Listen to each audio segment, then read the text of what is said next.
The year is 2020, Columbus, Ohio. The Orpheum Grand Theater, a monument to a bygone era, is being gutted for reconstruction. A demolition worker's pneumatic drill, tasked with punching through the stage's thick back wall, meets a strange lack of resistance. Blueprints from the early 20th century show solid brickwork. The reality is a hollow echo. Behind the plaster and dust lies a void, a dark space that was never meant to be found. Inside was not a utility closet or a structural flaw, but a room. A small, windowless chamber containing a single table and 2 chairs. In those chairs sat 2 human skeletons draped in the decaying finery of theatrical costumes. They faced one another in a silent tableau, the bony fingers of one hand from each skeleton resting on an antique prop cup that stood between them. In that moment, the case of the disappearance of actors Eleanor Vance and Julian Croft, who vanished without a trace in the year 1980, was officially reopened. The year was 1980.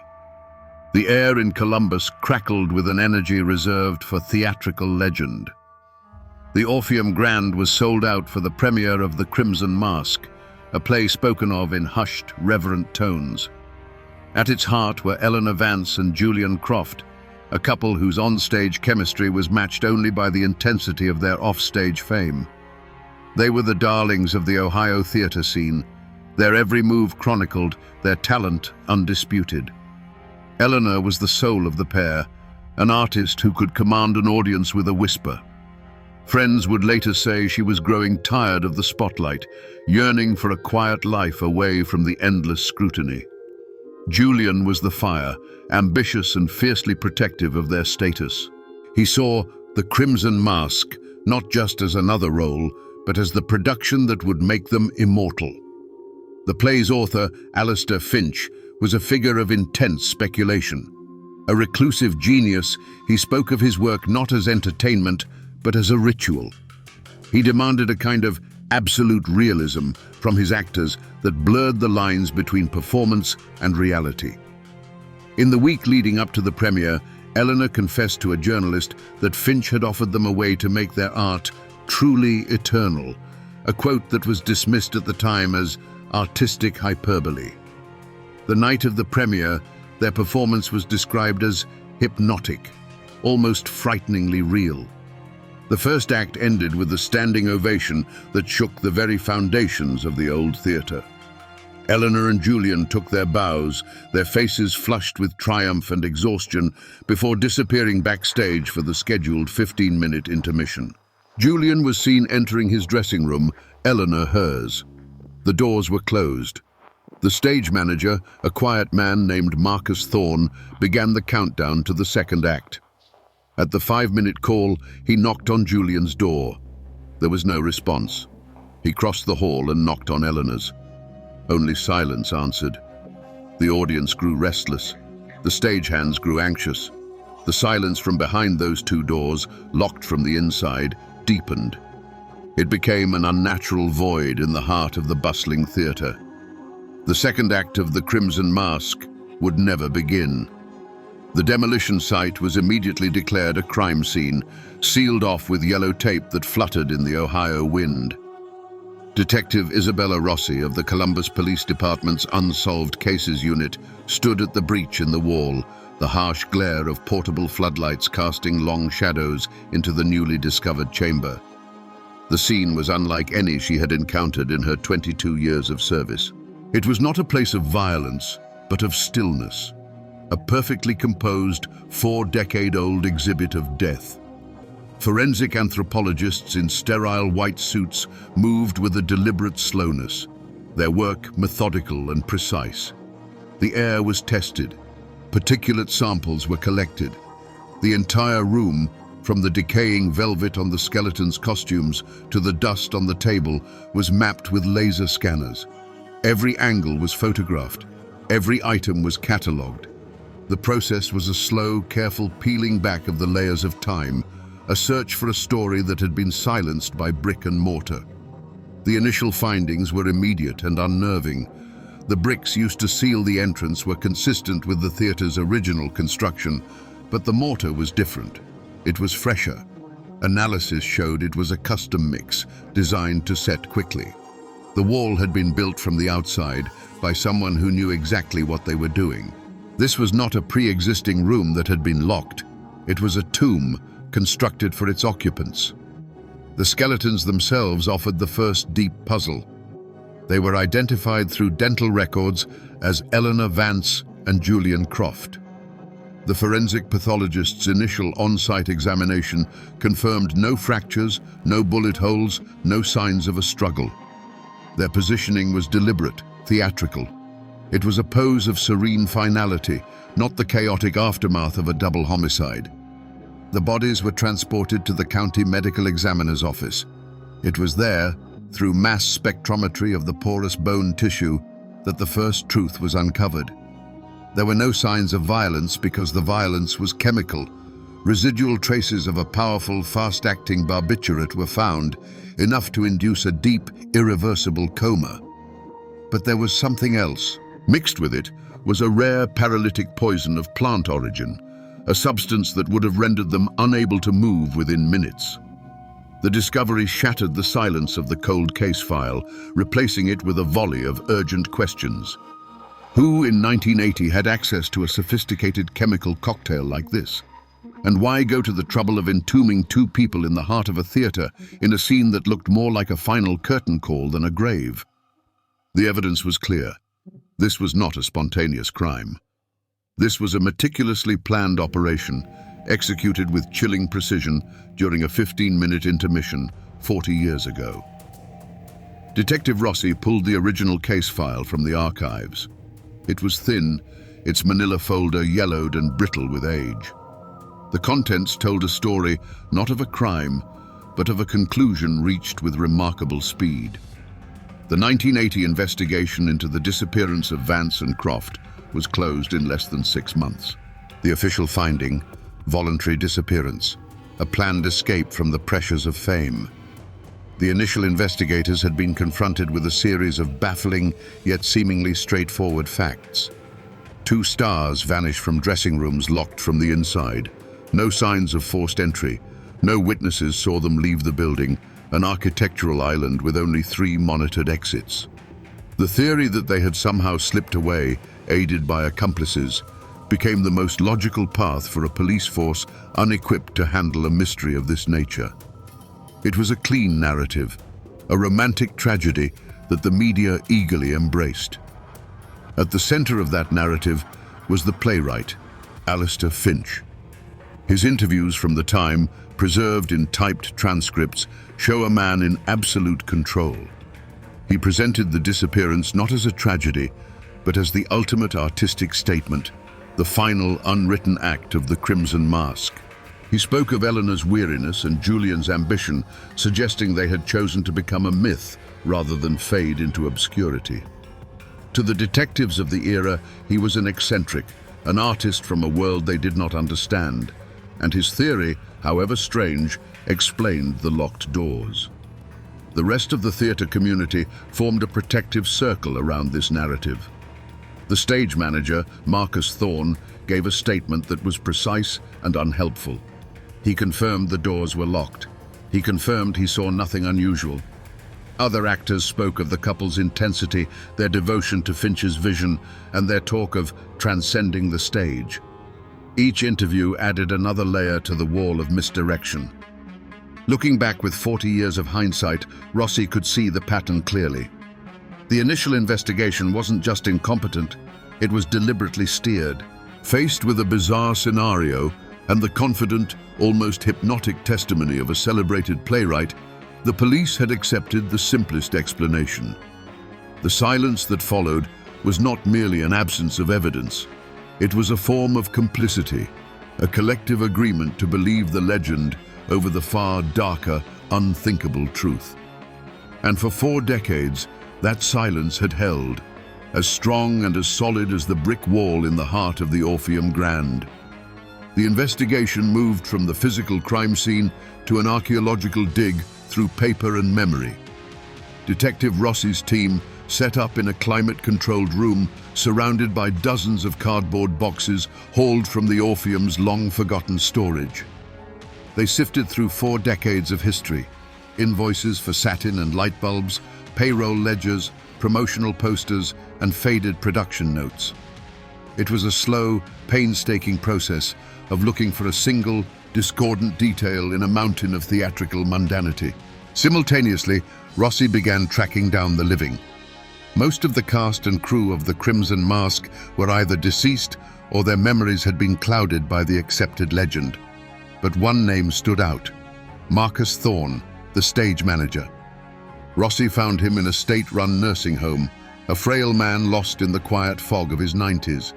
His memory was a fractured mirror reflecting shards of the past. Most of her questions were met with a vacant stare, but the name Alistair Finch acted like a key. Thorne's eyes for a moment would clear with a flicker of old terror. He would whisper fragments, disjointed and cryptic. The maestro. He called it a performance. He promised them forever. He would look at his trembling hands. The bricks. They had to be fast, before the second bell. His words were not a confession, but the echoes of a long-held fear, the ramblings of a man who had been a gatekeeper to a tomb. Back at the precinct, the archive team was hitting a wall. Weeks of work had yielded nothing more than a portrait of a financially sound and well-run theatre. The theory that Vance and Croft had been in debt or involved in some illicit activity found no purchase in the neat columns of the accounting books. The search was becoming a lesson in frustration, a hunt for a ghost in a paper graveyard. It was a junior detective on the verge of packing up for the night who found it.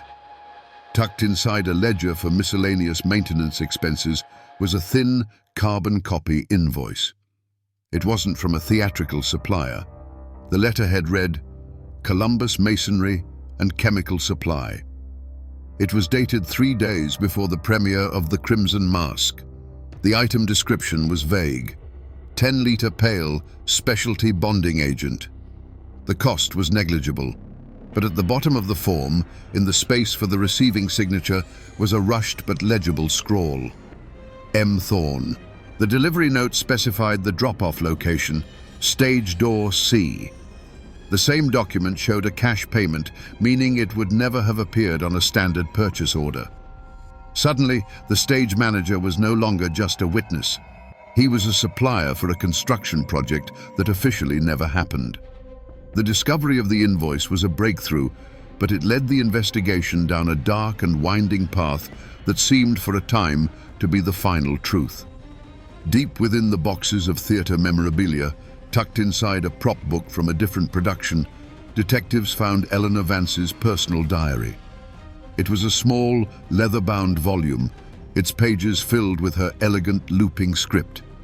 The final entries, written in the frantic days before the premiere, painted a picture not of excitement, but of profound despair.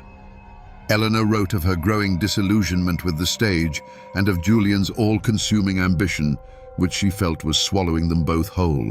The pressure was immense, the public eye relentless. Then, Alistair Finch began to feature more and more prominently in her writing. She described him not as a director, but as a spiritual guide, someone who understood their predicament on a level no one else could. The final entry, dated the very day of the premiere, contained the sentence that would define the investigation for the next several weeks. "Julian is afraid, but I am not. Alistair has offered us the only way out that will make us eternal." Suddenly, the pieces seemed to fall into a terrible, tragic alignment. Detective Rossi and her team constructed a new theory, one that felt both plausible and deeply disturbing. It wasn't a double homicide. It was a ritualistic double suicide, a pact made by 2 desperate artists under the sway of a charismatic and manipulative playwright. Finch hadn't killed them. He had convinced them to kill themselves for the sake of his art. This theory explained everything. The poison in the cup was self-administered. The theatrical posing of the bodies was their own final act.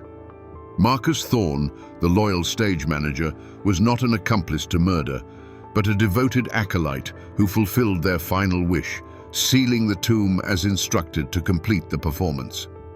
The old man's fearful, fragmented memories were not of a murder he witnessed, but of a sacred, terrifying promise he had kept. The case shifted from a manhunt to a psychological post-mortem.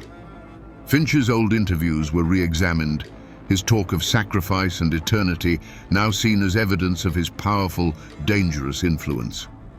The media caught wind of the diary, and the narrative of the Orpheum Lovers' Pact became the new legend.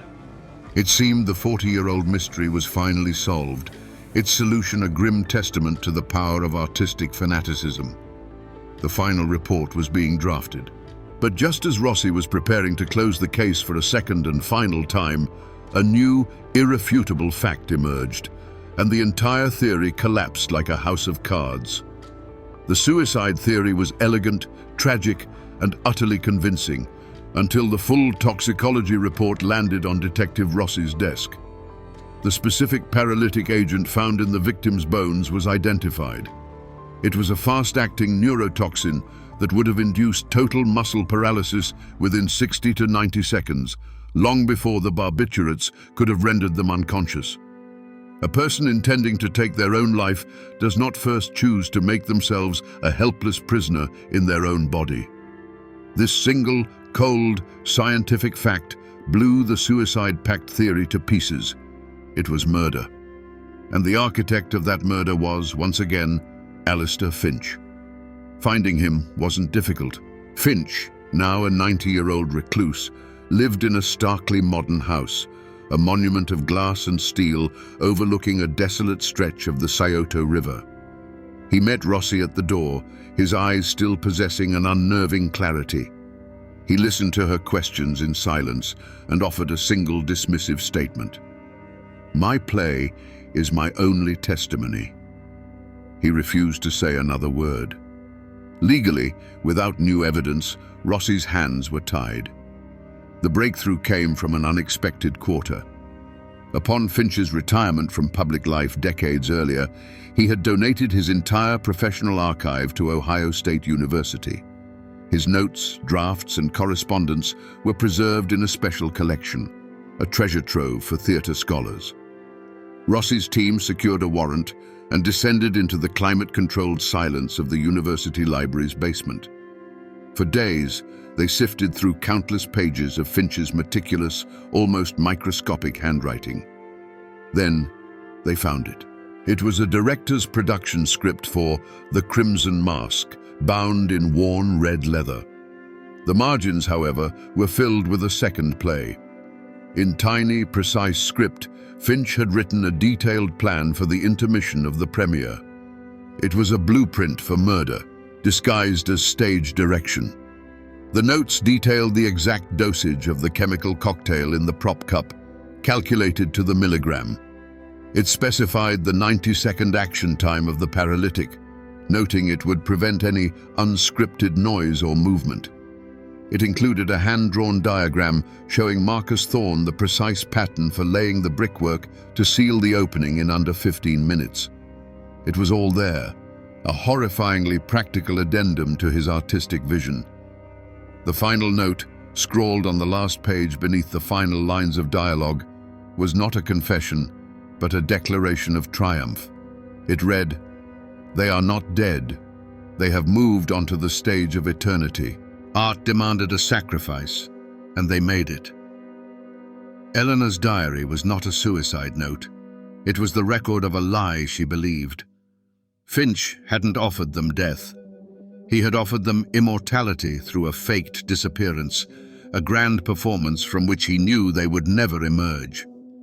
Based on Alistair Finch's hidden script and the forensic evidence, the 15 minutes of that fateful intermission can now be reconstructed, not as a mystery, but as a meticulously executed timeline. The curtain fell on Act 1 to thunderous applause. As Eleanor, Vance, and Julian Croft walked off stage, high on adrenaline and triumph, they were met not by well-wishers, but by the quiet, steady presence of Marcus Thorne. He would have whispered the code phrase agreed upon with Finch. It is time for the final performance. Believing they were about to enact the greatest theatrical stunt in history, a staged disappearance that would turn them into legends, they followed him. Thorne led them away from their dressing rooms, through a dusty, forgotten corridor behind the stage, to a small, newly plastered opening that had been hidden behind a prop wall. Inside was the chamber, prepared like a minimalist stage set. A table, 2 chairs, and the antique prop cup from the play's first act. Finch's instructions, which they had memorized as dialogue, were simple. For their disappearance to be authentic, they had to commit to a final, symbolic act. A toast to their own immortality from the Crimson Cup. They were artists, and this was their masterpiece. They sat, facing each other, and raised the cup. Julian, ever the more hesitant, likely looked to Eleanor for reassurance. She, a true believer in Finch's genius, would have given him a confident nod. They drank. The liquid would have tasted bitter, metallic. But before they could question it, the first stage of the poison began its silent work. A creeping coldness would have spread through their limbs. Eleanor would have tried to speak Julian's name, but the command from her brain would have found no purchase in her lips. Julian would have tried to stand, only to find his legs were no longer his to control. Within 90 seconds, they were fully paralyzed, prisoners in their own bodies, their minds still sharp and aware. Their last moments of consciousness were spent looking into each other's eyes, sharing a final, silent, horrifying realization. Then, as the barbiturates took hold, they slipped into a coma from which they would never wake. Outside the chamber, Marcus Thorne worked with a grim efficiency that bordered on ritual. The bricks were stacked, the quick-setting mortar already mixed.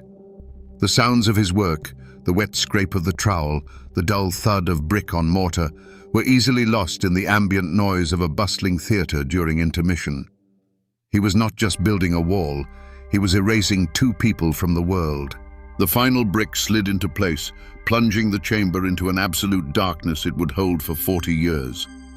Thorne would have smoothed a thin layer of plaster over the seams, a hasty but effective camouflage. He then walked calmly back to his station. He waited for the 10-minute call to pass. At the 5-minute mark, he began the performance of knocking on the locked and now completely irrelevant dressing room doors, creating the illusion that would become the foundation of a 4-decade lie. Armed with the director's script, a confession written in the author's own hand, Detective Rossi returned to Alistair Finch's glass house. The 90-year-old playwright showed no surprise when presented with the evidence. He simply looked at the pages, a faint, unreadable expression on his face, as if examining a student's flawed work. He did not deny it. He did not confess. He remained silent as the handcuffs were placed on his wrists. His arrest, a quiet, anticlimactic procedure 40 years overdue. The indictment was swift. The media frenzy was volcanic. The romantic myth of the lovers' pact was incinerated by the monstrous truth of the cold-blooded, artistic execution. Finch was charged with 2 counts of first-degree murder, but he would never face a jury. 3 days before his arraignment, Alistair Finch suffered a massive coronary thrombosis in his cell. He died alone, offering the world one last, final silence. It was a biological escape, denying the legal system its ceremony of accountability. With the architect of the crime gone, investigators turned their full attention to the gatekeeper. They returned to the nursing home and sat with Marcus Thorne. This time, they did not ask open-ended questions. They presented him with facts from Finch's script, laying out the timeline piece by piece. The old man's defenses, already crumbling, gave way completely. What followed was not a clean confession, but a torrent of fragmented admissions, a whispered litany of guilt and fear that confirmed every detail of Finch's plan. 2 weeks later, as if the unburdening had been his final act, Marcus Thorne passed away in his sleep. For the public and the few distant descendants of the Vance and Croft families, the resolution was a complex and bitter pill. They had the truth, a truth far uglier than the legend it replaced. The case of the Orpheum Grand disappearance was officially closed, the file stamped solved. Yet with both perpetrators dead before they could be sentenced, the concept of justice felt hollow. There was no verdict, no day in court, no punishment meted out by the society whose laws they had so profoundly violated. The silence of the guilty had been broken, but only by the final silence of the grave. The reconstruction of the Orpheum Grand Theatre was completed in 2022. It is now a state-of-the-art venue, a gleaming testament to civic renewal where new stories are told and new applause rings out nightly. But during the renovation, a decision was made. The chamber, the brick-and-mortar tomb behind the stage, was not destroyed. It was preserved. Today, encased behind a thick wall of reinforced glass, the scene remains exactly as it was found. The table, the chairs, the two skeletons in their decaying costumes, their bony fingers forever reaching for the prop cup that delivered their end. It has become a dark monument, a permanent installation in the heart of a place dedicated to fleeting illusion. Theatre patrons, during intermissions, now walk past it. They stop, they stare, and they fall silent before the quiet, horrifying reality of the theatre's greatest secret. Alistair Finch, in a monstrous and twisted way, achieved his goal. He turned Eleanor Vance and Julian Croft into legends. He made The Crimson Mask immortal. But the play is not remembered for its text, and the actors are not remembered for their talent. They are remembered as the centerpiece of a crime, a cautionary tale about the abyss that lies between genius and madness, between the ambition for fame and the finality of death. The 40-year mystery is solved. The questions have been answered. The truth, once hidden behind a wall of fresh mortar, is now on permanent display. It is no longer a secret, but a spectacle. Alistair Finch's final production continues its eternal run, a performance with no dialogue, no movement, and no conclusion. And behind the glass, the silence is perfect. It is the sound of a curtain that will never fall.